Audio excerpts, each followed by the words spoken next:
Hey guys, and welcome to another episode of Dynasty Queens. I'm your host, Pamela Nicole, and I have the beautiful Nia J over here, baby. Now, before we get started, guys, I do want to shout out our sponsor, Social Media Blast Off. They're great with social media, so if y'all are needing any kind of social media perks or anything of that, that's who you need to check out. So what they do, guys, they are a service that are going to really take you to that next level. Whether you're an artist, entrepreneur, social media influencer, you name it, they do great things for platforms such as TikTok, Facebook, Instagram, Spotify, all the works. So next time you're in the mood and you're wanting to get a little up the ante on your social media, check out socialmediablastoff.net. Go ahead and scan the QR code right here and get 30% off on your next purchase, guys. So, right. What's up, boo? Babe. Hey, baby girl. Honey, you know, it's been a journey. It has been a journey. It really has, hon. And, you know, I know we talk a lot about, you know, us being where we are in life and you being in Atlanta, me being in Vegas and everything. Mm-hmm. How has the scene as far as like friendships and new relationships, how has that been for you? You know, it's so funny that you brought that up because I've met and I've made some really good connections being in the ATL. Yeah. But, you know, you can't trust everybody, girl. For sure. You cannot trust everybody. With that being said, you know, you have to, it's a slippery slope when it comes to building relationships because over time, you know, us being from Houston. Yeah, for sure. We've had our fair share of friends that we've, you know, lost contact with or, you know, things just didn't get going right. Of course. So we had to, you know, reevaluate the whole situation. You know what I'm saying? Yeah, just reconfigure everything. Right, reconfigure everything. So with Atlanta, I was really leery about just jumping out into the pond and saying, hey, I want to make 1 million friends. You know, I went out there for business. Of course. Initially. So, but coming in contact with the girls that I've been working with and stuff like that, it's really opened my eyes because I've been learning more about these people and, you know, people have hard backgrounds. These girls are trying to come into the industry from their hometowns, you know, build themselves up. And sometimes they have a lot of baggage. When people come with baggage and drama, sometimes it's more difficult to establish that initial connection with that person. You know what I'm saying? Oh, absolutely. Right. So it's really funny that way when building those relationships with people, you know, you don't know like where they're coming from. So I try to set ground rules at first and I kind of test people out when I first meet them before I just jump into the friendship. Because, you know what I'm saying, it can be really tough to build those new connections with, you know, complete strangers. And I have my reservations as well because we have our, you know, we have our history of people that we had to, you know, put on the chopping block and just like start over from scratch, right? Do you want to elaborate on that? Yeah, girl. You know, like you were saying, boundaries have to be made and set for people. But once you've like established a friendship, you know, and you've gone out and you've like really gotten to know like the family and everything, it's just really bad when you just cut something off. Like literally, I feel like we both got our legs cut off underneath us, like with no kind of warning. With no kind of warning. You know, so I also have learned a lot from that experience that we did have. And this is somebody that we, you know, we really valued as like a sister, honestly. We were like kind of like a trifecta, you know, and yeah, for real, we were. It's unfortunate, you know, and again, I wish her the best, nothing but the best, blessings on blessings, you know, and, but it just wasn't for us. It wasn't for us. And the reason we're saying this, y'all, is we're leading up to what our topic is today, which is accountability. Indeed. So we're talking about holding people accountable and what is that point, that breaking point where it goes from, hey, look, I'm checking you as my friend. Like, this is what it is. And then once we cross that line and get past that, having to sever ties. Exactly. So what would you say are some red flags, like in a friendship, where, and also not just red flags, but what do you think is salvageable? And then when that person crosses the line, and then I'll share what my opinion is too. Okay. So definitely like my top 3 red flags. If it's almost like a relationship and a friendship, both at the same time, if you're just really just on me all the time and like calling all the time. I understand you want to hang out. I understand all of that.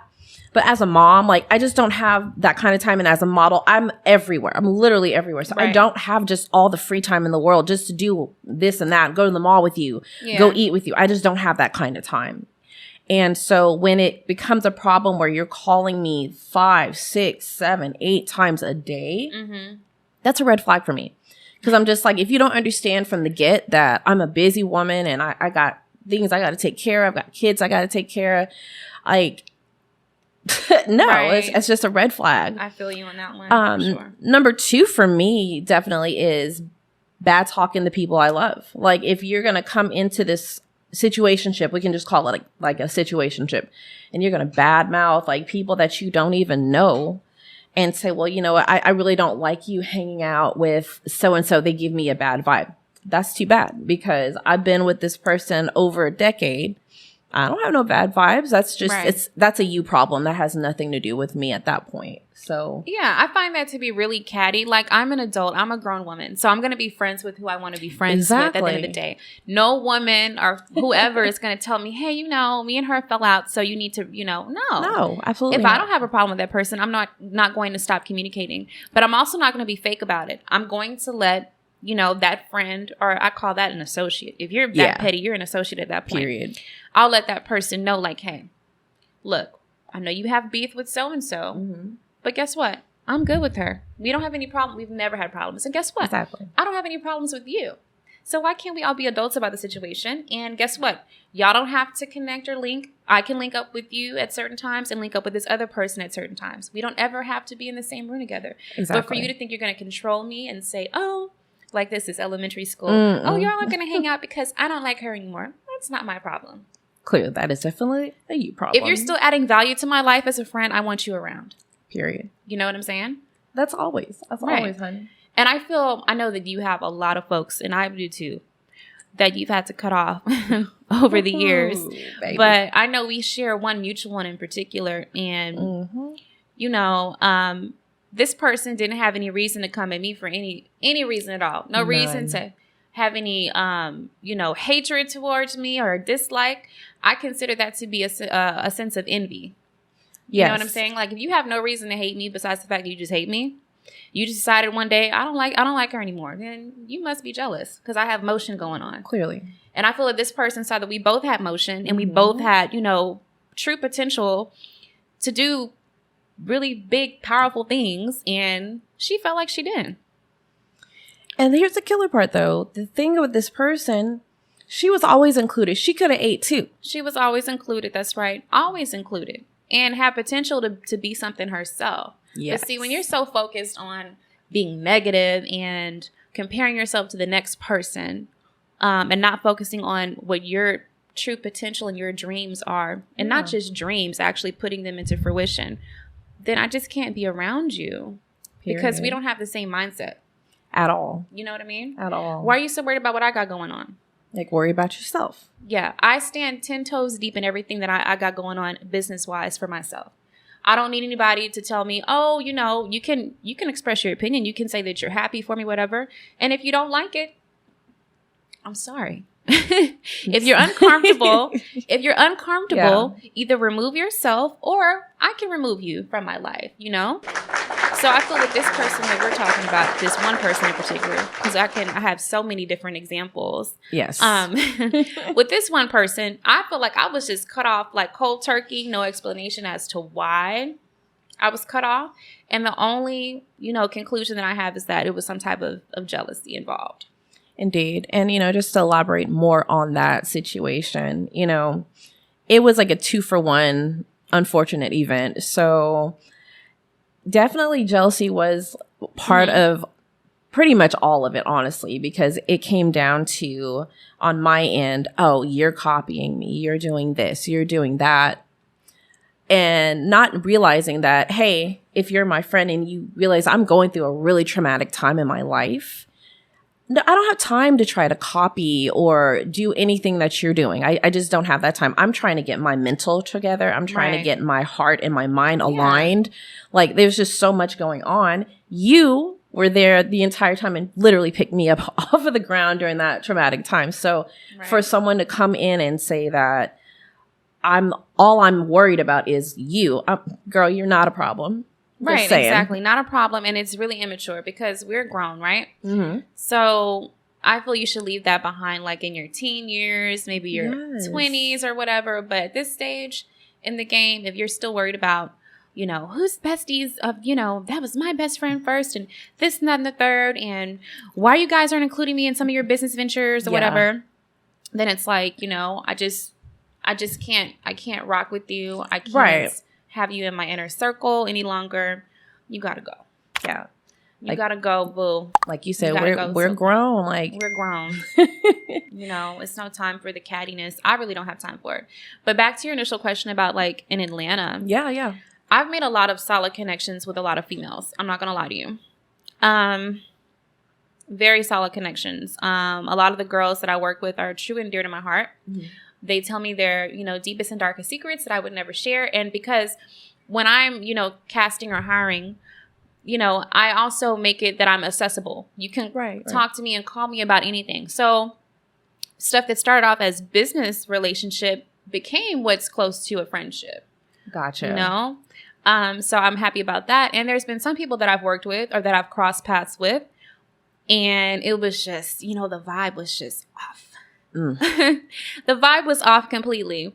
So whenever the vibe is off, and I give a person a couple of chances, but if you kind of rub me the wrong way more than like twice, okay, that's because fair. Sometimes it can be a misunderstanding, you know. But if you rub me the wrong way more than twice, then I just know we're never going to be friends like that for real. That's actually really fair too. Yeah. Just because, I do believe in giving people a chance. It's like a second chance. Like I feel like that's what you're saying. Like definitely giving someone a second chance at getting it together, and like maybe they had an off day, maybe they got in a fight with like a loved one or like a friend or something, and just you know, like you said, the vibes are off. Yeah. So yeah, that's fair. Like a second introduction, if you will. Of course. Yeah, that makes sense. So yeah, once again, if they give me that that vibe more than once, I'm just like, I don't want any part of it. But I'm always going to be cordial. You know, it's not my place to sit here and, you know, be mean or disrespectful. I'll, you know, like, hey, you know, but if I know that we don't have a connection, we're never going to be cool. Yeah. I'm not going to force it. Okay. That's fair. Right. That's fair, babe. And like, you know, on my end in Vegas, I've come in contact with people. There's been people I've literally had to be like, you know what? We're done. I've literally had to say it. I'm a little more blunt when it comes to that kind of thing, just because once I get to my end of like everything, I can't do it, and I don't want to do it. So the term dead to me it's a real thing for me. So like when you're dead to me, like I can look at you in the face in public and just keep going, and it's not gonna faze me. It's just really not. Wow. You know, I'm cold like that, but that's okay. I'm okay with that. Cold like that. But you know, there's just been really unnecessary things I've dealt with in Vegas with people, like as far as just the way that they are and interact with other people. Now I have some people I've cut off, and then there's people that I hold near and dear to me that are literally like family, like sisters and brothers, like little brother types, you know. And they bring positivity, they bring aspirations, and all kinds of affirmations daily. They send, you know, prayers like, I'm praying for you, you know, I'm rooting for you, I'm so proud of you. Yeah. And I pour into them as well. As long as you're pouring into me, and I can pour back into you, and you're receptive of being poured into. Yeah. We can definitely work. We can make it work, you know? And that's really good. A good thing that you are making those type of connections out there. It's really good because you never know. Sometimes when you first meet somebody, you never know how far that relationship can go. But yeah, I've made some solid bonds out there in Atlanta. But once again, I'm still very cautious, you know, with everything. But so far, I don't think I rub people the wrong way. Like, I have a solid reputation out there so far. People know I'm about business. They like to work with me. I network a lot out there. So I try to include as many associates, of course, you know, as possible. I use the word friend I don't use it that loosely, you know? Yeah. So I got a few real good ones, and one of them is right here by my side. Okay, period. You know? Yeah. So one of my, you know, my best friend, you know, is right here by my side. But besides that, I don't use the word friend, you know, that loosely. It takes a lot. You have to, almost like with a relationship, you gotta show and prove. Absolutely. You have to, bring the A game in. Even with friendships, it takes work. For sure, babe. Because sometimes you're going to bump heads or not agree on everything. So it definitely takes work. I agree with that, hun. Yeah. And luckily, we've always been like in sync with each other. Like we know what it is. We always talk, if there's something going on. Yeah. We always like, even if we're busy. Yeah, even if we're busy, we communicate. Literally, if we don't talk on the phone a lot because we're always like moving around, but we communicate every day in some form, whether it be text message, social media. We're always in contact with one another. Indeed. We always know what's going on with one another. We may not have a 5-hour convo like we do all the time, but that's because we both know we're out here getting money. So, we have our time to get back to it and convene and have our girlfriend time. But at the same time, we both are focused on getting our dollars in our pockets, right. And so sometimes it takes a little bit of, what's the word I'm looking for? Sacrifice. Absolutely. But as long as we both have an understanding, and that was the problem with the other person back home. They didn't understand that because they weren't on the same work ethic time that we were on. So it was always, let's go party. Let's, let's turn up this and that and the third. And we're like, okay, well, we're trying to work. Because before we had this platform, we had something else like a live or whatever on social media. We were doing something on IG Live. So it's elevated to this. But that person wasn't a part of that program because we knew that the work ethic was not going to be there and not, exactly sustain the test of time. Someone who was flaky. So that's when I realized, I was like, you know what? It's cool that she did it first. It's cool that she cut us off or whatever because it needed to be done. We needed to prune. We needed to prune that, our friend circle. Period. And then the other thing too with that, how I am. I'm very just tedious with things. I have to have an agenda. I have to have everything strategized. A, B, C, D, E. Everything has to be in order and I have to know things ahead of time. So when it came down to, hey, what do you think about us going out? It would be Monday. And I'm like, let's plan Saturday. Let's do dinner. Let's do this. Let's go somewhere. We have plenty of time in between. Or let's do 2 weeks from now. And we would always include her. It's like, hey, what's up? We get no response. It would be this, that. But then the day we end up going somewhere, then it turned into something else, which, I'm very organized with things and very to the point when it comes to like planning stuff. So if you don't respond within at least, I give 12 hours because we're on our phones all the time. There's no excuse. And especially if I call and leave a voice message. Now, come on now. I don't have the time to waste time, if that makes sense. And also with that as well, I feel I should do my due diligence as a friend to hold that friend accountable. If you're always being a Debbie Downer and always every conversation is negative. It's always talking about somebody or, how, this is just, my life is going so bad and, this, that. And it's okay. I want you to be able to share with me what's going on. Right. But there has to be a light at the end of the tunnel. And I can't, try to save you or every time. Like you have to be able to figure things out for yourself. And if you don't put any effort forward, then I feel like I'm wasting my energy. Yeah, and also it's not your job to try to save somebody else, especially if you're grown. Yeah. It's your opportunity as an adult to learn and grow and figure things out. Be adventurous and try to figure out like plan B, plan C. There's always a good thing to have like extra plans in stow, just if plan A doesn't work out for you, I agree. So. Yeah, it can be tricky. But you just have to know how to maneuver. Absolutely. And if the person is not willing to listen to the positive friendship criticism, if I'm coming to you and I'm like, hey, girl, I love you to death. But here's some things I think we can work on in our friendship. If the person is receptive, like I said, I'll give you a chance. Of course. I'll give you a chance. You're like, you may be going through a hard time emotionally or going through whatever. Life will life. Sometimes life will be lifing, right? For the good and the bad. For sure, yeah. We have to realize it is a roller coaster. And I try not to put too much of my personal burdens on other people. You're going to know, but I want you to see me happy and smile then. But I'm going to do my part to make sure I can take myself out of that slump. Absolutely. And of course, as a friend, you want to be there with them along the way, but don't let them drain your energy. Don't let them drain your energy. And then with holding that person accountable, okay, so you're crying to me every day about the same thing. It's been almost a year. What have you done? If you're crying about not having the correct funds, what are you doing to change that? If you're crying about a relationship you're in, what have you done to change that? If you're crying about the job you're working, okay, so I know that you're talented and you can do this, that, and this, and you're talking about opening a business doing X, Y, Z. Why have you not even tried to start? Why have you not started looking at how to get an LLC and all that kind of stuff if you're really want to do this for real? Because I'm so tired of people just talking. I've encountered, in 33 years of living, I've encountered a lot of people who do a lot of talking. And I've never operated like that. And I know you don't either. No. I don't just talk. I don't. If I say I'm going to do something, I always do it. I give myself about 6 months. I give myself a large enough window. And then I'm also a realist about it. If I know it's something that's not feasible within that time frame, then I'm going to give myself, okay, let's give myself 2 years to get to this really big goal. And most of the things that just about all of them, I've accomplished that were on the list. I love that. Except for maybe one. We're still working on that. It's in the works.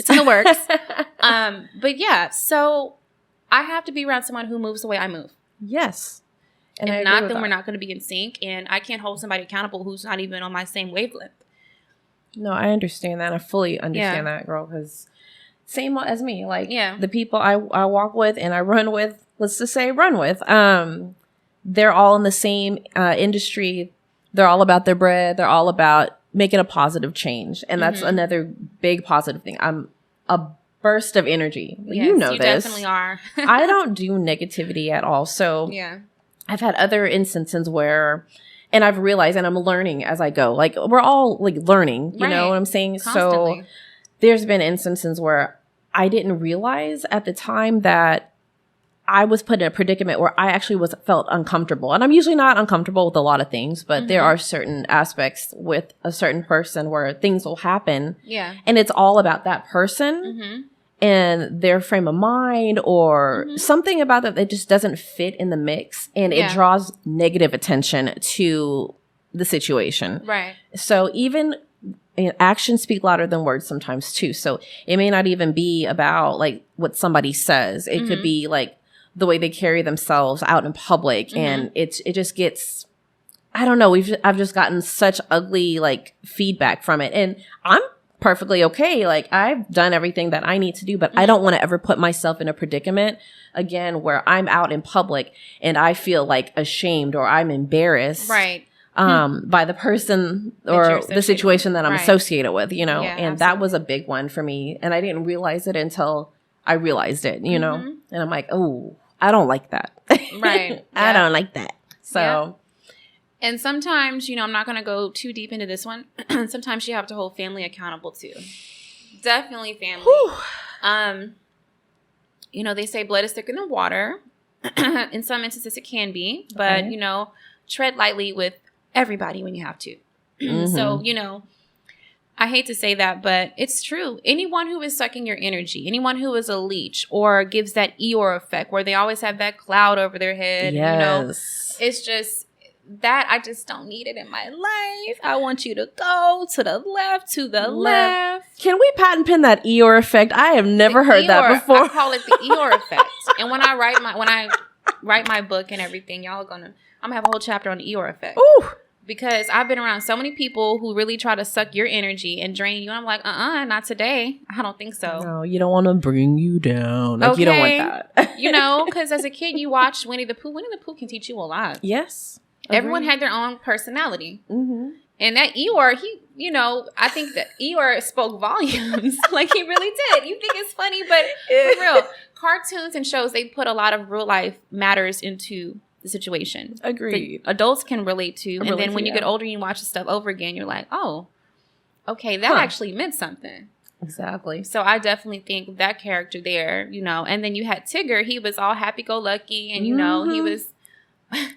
he was on 10. I think he had, ADHD or whatever. He was on 10 all the time. So you had all your characters and stuff. But yeah, I just feel that I just know how to, at this point, I can kind of wean out who gives that energy like up front. Yeah, for with sure. me. And I'm just like, you're a bloodsucker. You're a leech. You're an Eeyore. You have to go. No more Eeyores. No more Eeyores. That needs to be on a shirt. Right. No more Eeyores. Speaking of Winnie the Pooh, I just thought about something. Out of all the characters, who would you be? What is the best representation of Nia for Winnie the Pooh characters? Like, what are you thinking? Probably like the owl or the rabbit. Okay, I see that. I definitely was not Winnie the Pooh. He was a little flaky. He was Winnie the Pooh. He was a good-hearted person, but he didn't know if someone was gonna set him up the next day. He wouldn't see it coming. So he was right. Where's the honey? Like he was a one-track mind. I definitely was not Piglet. Piglet was very hesitant and indecisive. Ooh, very. And represents indecisiveness. I would have been more so like the owl. Okay. You know, kind of authoritative, you know, like kind of, you know, but I don't know. Yeah. Who do you think you'd be? What, Christopher Robin? A girl, no. I think I would be like a fusion of Tigger and Roo. I forgot about Roo. Mm-hmm. Okay, I can see that. I totally forgot. I love Roo. About little Roo. Oh, yeah, Roo. Yeah. Because, I mean, I don't have ADHD or I don't have nothing like that, but I do be on 10 a lot. So. You are on 10 a lot, yeah. Tigger he brought the joy, for sure. Indeed. Yeah, but any of those Eeyores, y'all got to stay away from me, baby. Like, I just can't. Yeah. I do remember another time, too, like, just as far as us talking about learning from, like, past situationships and stuff. There was another person that I had to just exit stage left in my life. And when I look at things that I have to cut off or people that I have to cut off, I really go back to that lesson in my life. And just anyone that is very, very narcissistic, honestly, where, narcissism. You know, you're very controlling and you're very like, I'm right, or no, take off work because you don't need to go. I got you. Here's $1,000. You don't have to go to work. Wait. No. Like things like that where you have to buy your friends or buy time. No, like y'all need to go somewhere else. This is just not it for me and not it for you. Cause I don't have time for that. And I took that from that particular person. And anytime I meet someone, I'm like, let me just align what I know I don't want with what are you bringing to the table? Right. Like your friendship can't be bought. Exactly. It has to be earned. Exactly. And unfortunately, I've come across people nowadays that it's like that. And I'm just like, I don't want any parts. Like I've got so much that I'm building up, you know, I have a new house. Like I have so much going on that I'm really excited for and things that I'm working towards and working for. I don't have time to try to like evaluate whether or not this person is for me. It's like, you have to show me your true colors. Don't wait 1, 2, 3, 4 years into an associationship and then bring that. You know what I'm saying? Yeah, I feel you. So that's just where I stand with it. You know what else, though? What I've noticed just because of the platform that I have, it's really funny. I always wait for it. And it's another red flag, too. If you're going to treat me or act a certain way before, you know, you go on my page and see everything that I'm doing. And then you're like, oh, like a lot of women in Atlanta, you know, they'll meet me. Yes. I can meet somebody anywhere. Like, oh, crap. Oh, like, oh, you doing it like that? Girl, when we doing lunch? Like, I don't like that. Oh, yeah. I even had a girl one time out there. I just met her. And at first she was kind of like hot and cold, but then when she saw everything I had going on, she was like, girl, we should start a business together. And I was like, I haven't even known you for 30 minutes. Oh, wow. Why are you trying to start a business with me? Wow. See, you also have to make sure that people that see that you have stuff going for you and have motion, they're not, like I said, once again, that's a piggyback. That's different than a leash because now they're trying to use what you have, your resources you already have without putting anything towards it. Yeah. So I don't do that either. Oh, no, that's not. Gotta hold that person accountable too. Like, no. That's not okay. Yeah. And I've had like people, this is actually kind of funny. I don't always do the glam thing. Like I'm usually very just to myself, not homeless looking, but I mean, I look presentable. You know what I'm saying? No, you don't ever look homeless. Let's get that correct. I try. You know, we're pretty, so we can do the natural thing. There we go. You know there we go. So my thing is like, I don't like when people are like, oh, you know, you're all right. But then they go on the page and it's like, oh, we didn't know you could do that. What does it matter if I can do that or not? Like, you're just showing me right there and then that you don't have the faith in me for anything. So Well, forget I'm okay. just not the faith. They're not even putting value on who you are as an individual until they see what you've accomplished, and that's kind of foul, because I don't ever start my friendships off of the material things that a person has. I just don't. I don't move that way. No, not at all. You know, crazy. It's a difference between being confident in who you are and being stuck up asshole. You know what I'm saying? It's two different things.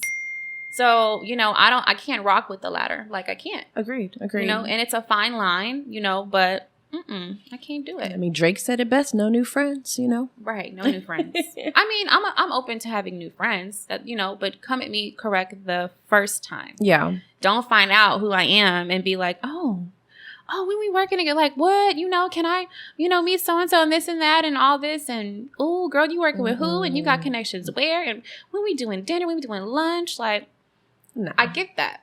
A lot out there. A lot. And that's ugly. Yeah, I feel it's ugly. Just so ugly. So, yeah, girl, this has been a really good combo because, absolutely, you know, babe.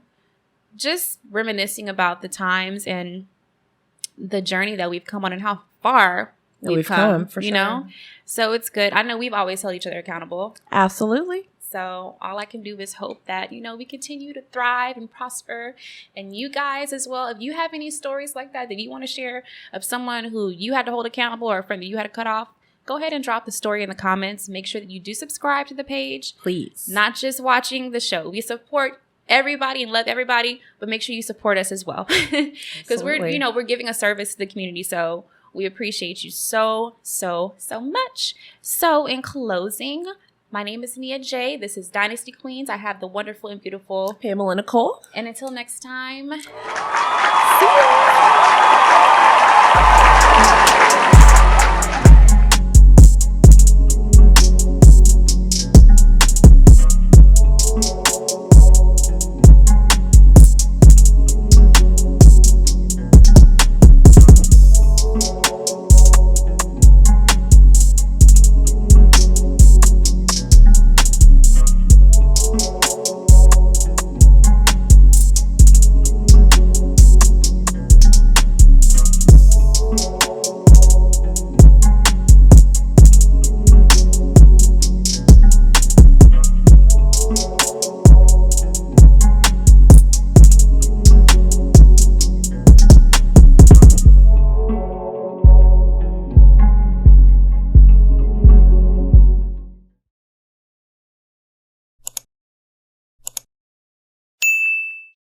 ya.